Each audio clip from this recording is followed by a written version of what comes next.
ባሌ በሁለት ወር ጊዜ ውስጥ ብር ላኪ ያለኝ፣ ያን ብር ማትልኬ ከሆነ ሚስቴ አይደለሽም አለኝ እና ያን ብር ሳልክለት ቀረሁኝ ባለው ጊዜ።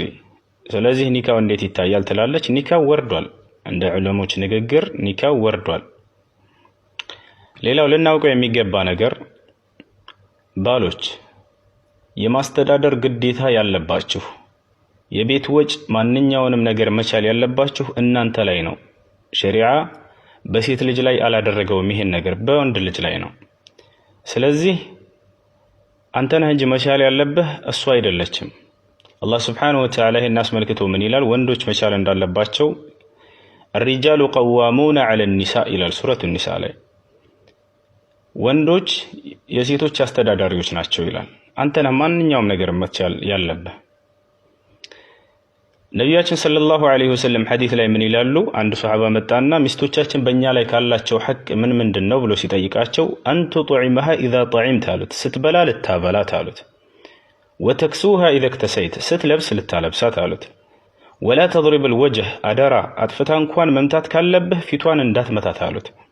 ወላ ቱቀቢሕ፣ እርሷንም ሆነ የምትሰራውን ማንኛውንም ምግብ ሆነ ስራ እንዳታጥላላባት አሉ። ወአላ ተህጁረ ኢላ ፊል በይት፣ ቤት ውስጥ እንጂ እንዳታኮርፋት ደግሞ ማኩረፍ ካለብህ አሉ። ውጭ ላይ አትኮረፍም።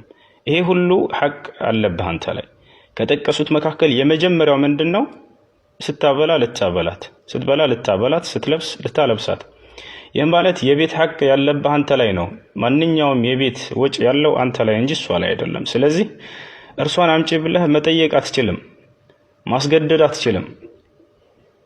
ገብቶሃል አይደለ? አላህ ስብሓነሁ ወተዓላ ምን ብሏል?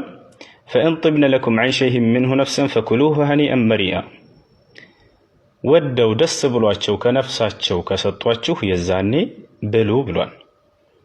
ካለበለዚያ ግን እርሷ ሳትወድ ደስ ሳይላት አስገድዳ የምትቀበላት ገንዘብ የሐራም ገንዘብ ነው።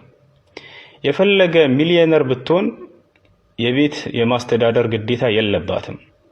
ደስ ብሏት ከሰጠችህ ጥሩ፣ ካለበለዚያ ግን እፈታሻለሁ፣ እመታሻለሁ፣ አኮርፍሻለሁ ብለህ እየዛት ከመቀበል ከባድ ሐራም ነው። ከበላኸው ይህን ገንዘብ በዚህ መልኩ ፈርታ ሰጣህ፣ እንዳይፈታኝ ብላ ሰጣህ፣ የምትበላው ገንዘብ የሐራም ገንዘብ ነው። ስለዚህ ጥንቃቄ አድርጉ። የፈለገ ቢሆን የፈለገ ቢሊዮነር ብትሆን የማስተዳደር ግዴታ ያለብህ አንተ ነህ። እርሷ ወዳ ከሰጠችህ ያኔ ትቀበላለህ። አስገድደህ የምትቀበለው ገንዘብ ሐራም ነው።